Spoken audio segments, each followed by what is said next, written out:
Nagmula sa bayan ng mga mandirigma sa Cotabato, handang dumayo sa baluarte ng kalaban upang makipagbakbakan, yan ang Pinoy boxer na si Froilan Saludar.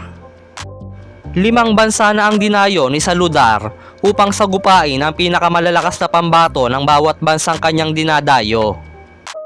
Kaya naman wala na itong takot kahit sino pa man ang iharap sa kanyang kalaban. Nito lang October 2023 ay muling dumayo sa baluarte ng kalaban sa Japan si Froilan Saludar upang sagupain ang rank number 3 ng WBC sa Bantamweight Division na si Keita Kurihara, kung saan paglalabanan nila ang bakanting OPBF Bantamweight title. Sa labang ito ay heavy underdog ang ating kababayan dahil inaasahan na gagawin lang itong pampaganda ng record ng Hapon upang lalong mapalapit sa isang world title fight.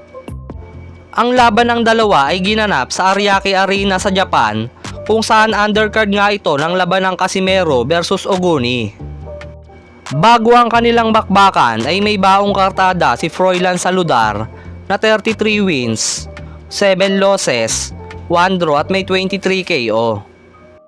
Habang ang Japanese boxer na si Keita Kurihara ay may kartadang 17 wins, 7 losses, 1 draw at may 15 KO.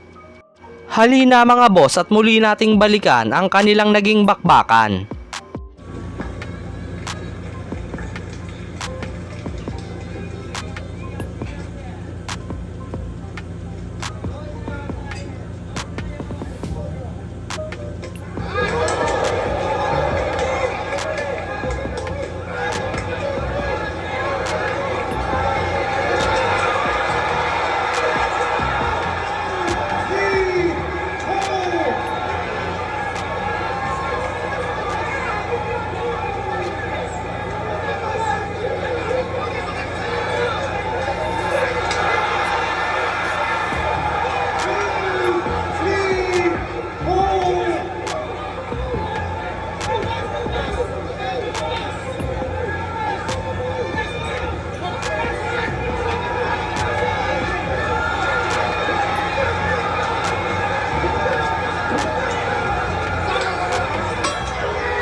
Matapos magpaulan ng kaliwat kanang suntok ni Saludar, ay doon na itinigil ng referee ang laban dahil baka kung ano pa ang mangyari sa Hapon.